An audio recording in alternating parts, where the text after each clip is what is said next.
Alors les amis, j'espère que vous allez bien. On se retrouve aujourd'hui pour une nouvelle petite vidéo et pour le coup c'est un sujet qui est assez intéressant. Donc on va parler de stratégie marketing et plus particulièrement du coup une étude de cas. C'est une stratégie marketing que j'avais mis en place pour ma marque de vêtements à l'époque et je vais vous en parler. Comme ça moi ça va vous permettre de voir un petit peu le raisonnement que j'avais eu quand j'ai mis en place cette stratégie marketing qui avait pour le coup super bien fonctionné, sur lequel j'avais eu d'excellents résultats plus particulièrement sur Meta Ads. Donc ça faisait partie des premiers tests que je faisais quand je commençais à découvrir un peu Meta. Et c'est ce qui m'a permis après par la suite de commencer step by step mon scaling. Donc je vais vous en parler, je vais vous expliquer un petit peu les différentes choses que j'ai mis en place. En tout cas, si vous n'êtes pas encore abonné à la chaîne, je vous conseille de vous abonner. Et on va commencer tout de suite sans perdre de temps sur la stratégie marketing. Alors, pour commencer, dans un premier temps, on va prendre tout simplement les bases d'en général ce qu'on met en place sur Meta Ads. Enfin, le premier step, ça va être étape numéro 1, première étape,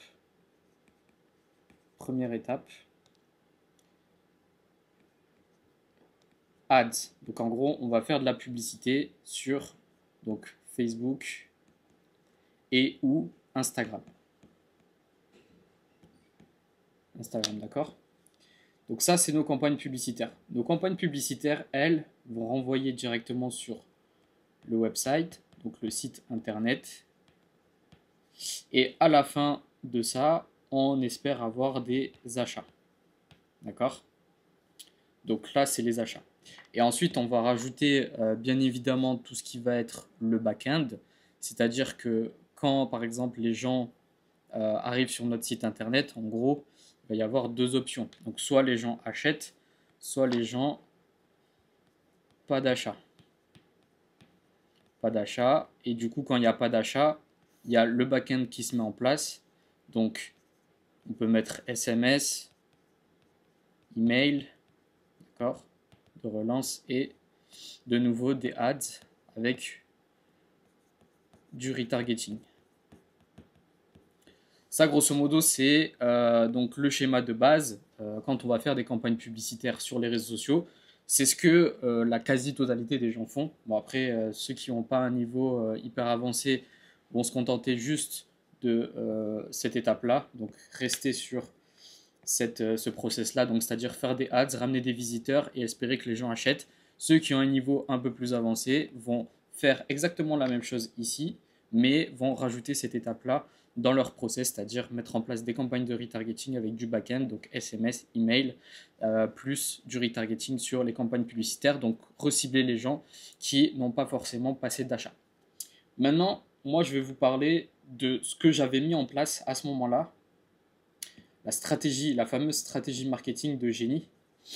Donc, j'étais parti du principe, là, c'est la méthode classique. Alors, j'étais parti, moi, du principe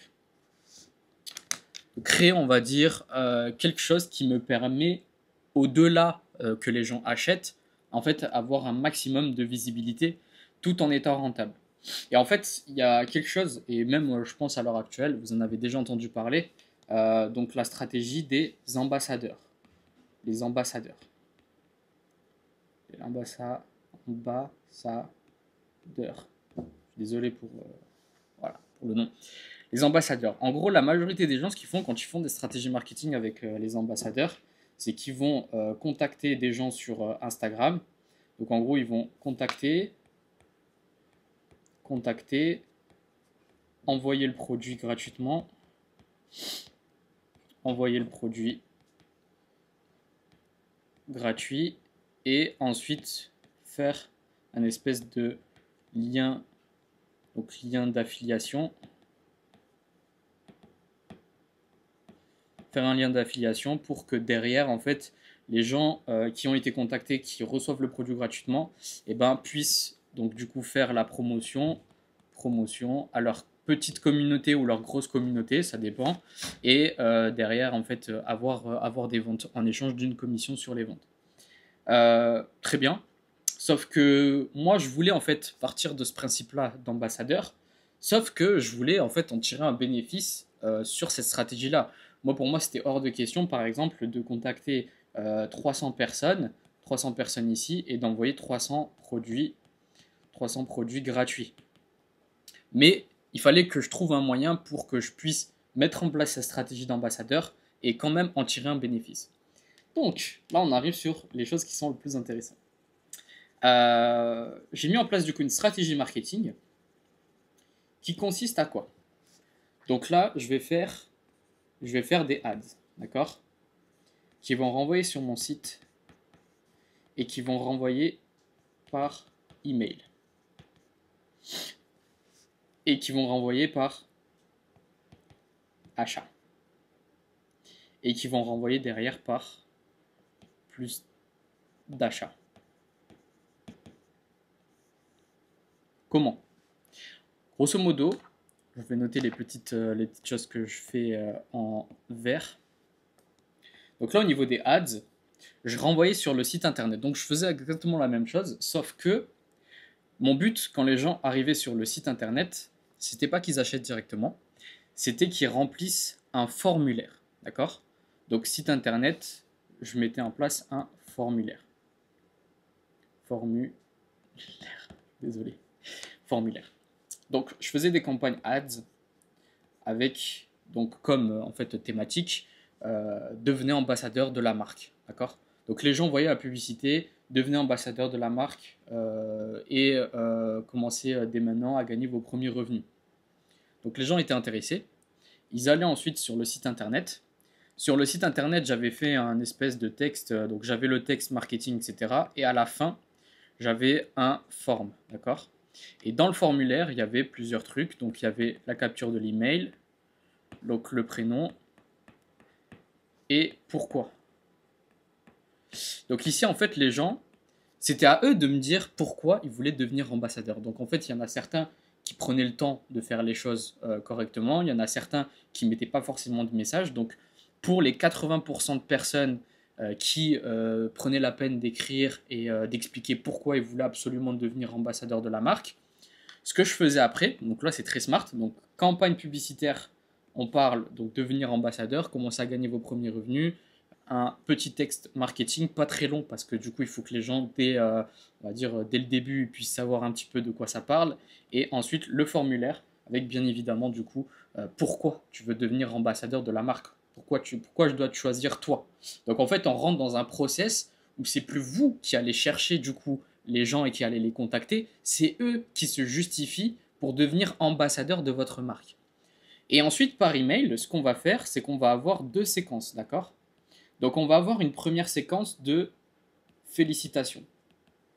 Félicitations, tu as été sélectionné pour devenir ambassadeur, d'accord? Donc forcément sur les gens qui vont remplir le form, ceux qui prennent pas la peine de le remplir, etc. Moi je m'amusais pas à envoyer d'email parce que je savais que ça servait pas forcément à grand chose. Et une fois que les gens ont reçu le premier email, concrètement ça se passe comment? J'avais structuré ça de manière assez simple et assez efficace. Donc on avait le félicitations, on avait tu peux devenir ambassadeur, donc félicitations, tu peux désormais devenir ambassadeur. Sauf que si tu es ambassadeur d'une marque et que tu n'as pas forcément de produit, ça sert à rien. Concrètement, qu'est-ce qu'on fait? Donc ce que je faisais, comme tu es ambassadeur, tu as été sélectionné, tu as moins 50% de réduction sur tout le site internet. D'accord? Donc les gens, ils avaient une réduction qui est justifiée, parce que du coup, au final, on est sur l'offre des ambassadeurs. On a appuyé sur la psychologie et je crois que c'est la pyramide de Maslow, dans le sens où on a répondu aux besoins d'appartenance, parce que là, on fait partie d'une communauté. Au-delà le fait d'acheter du merch et du textile, on est rentré dans la communauté. On est devenu ambassadeur de cette marque, donc on est quelqu'un qui compte.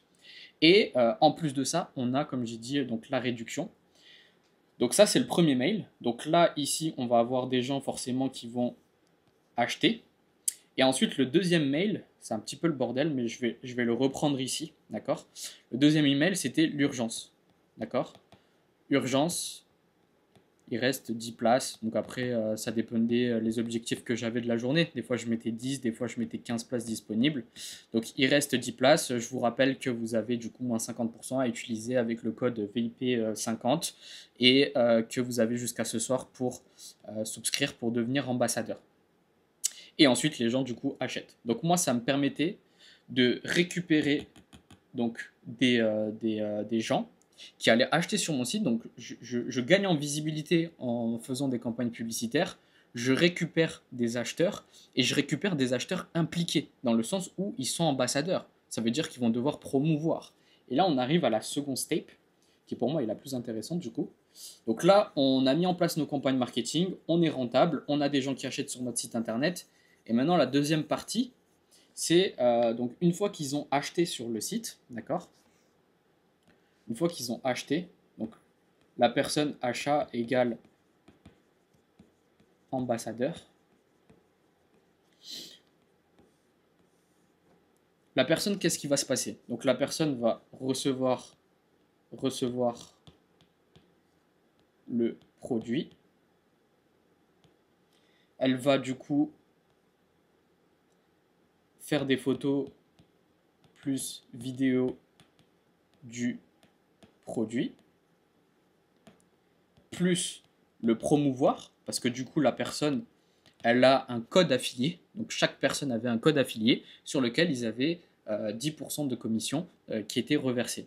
Donc elle va promouvoir, et en plus de ça, de notre côté, ça nous permet d'avoir plus de social proof.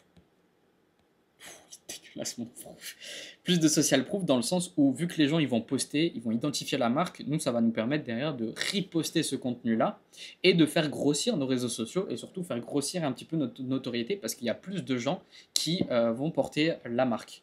Donc voilà, je sais pas ce que vous pensez de cette stratégie là. Après c'était une époque où j'étais quand même un peu smart parce qu'il fallait la sortir du crâne celle-là et du coup moi c'était ce que j'avais mis en place. Maintenant grosso modo, là, je vous expliquais un petit peu les stratégies de Loki. Est-ce que c'est une stratégie marketing qui pourrait fonctionner sur n'importe quel business? Alors, les conditions pour que ça fonctionne, elles sont très simples et très logiques en soi. Il faut que le produit soit de qualité, il faut que ça tienne la route, il faut quand même avoir une bonne image. Malgré le fait que voilà, il y avait cette stratégie-là en place, derrière moi, au niveau des photoshootings, au niveau des vidéos de présentation des produits, au niveau même de la qualité des produits, je faisais en sorte d'avoir quelque chose d'irréprochable. La livraison, c'était super rapide. Donc, c'était en moins d'une semaine, c'était livré chez le client. Donc, en fait, pour faire cette stratégie marketing-là, il faut quand même être sur un bon timing. Donc, c'était une époque qui était un peu différente et on pouvait se permettre de faire ce genre de choses avec Meta. Est-ce que ça pourrait passer à l'heure actuelle? Potentiellement, mais l'adapter du coup à votre business. Par exemple, si vous vendez des produits qui ne sont pas forcément dans le milieu du textile, parce que c'est vrai que le milieu du textile, on a les gens qui vont acheter parce que voilà, le logo est beau, etc. Mais quand on regarde bien sur les comportements des consommateurs, on a beaucoup ce besoin d'appartenance-là. Donc ça veut dire qu'en fait, essayez de jouer sur les biais psychologiques pour concevoir votre stratégie marketing et essayer de vous démarquer de vos concurrents. Donc après, comme je disais, donc la question que je me posais, que je vous posais, c'est est-ce que cette stratégie-là pourrait marcher sur n'importe quel business model? Je ne pense pas.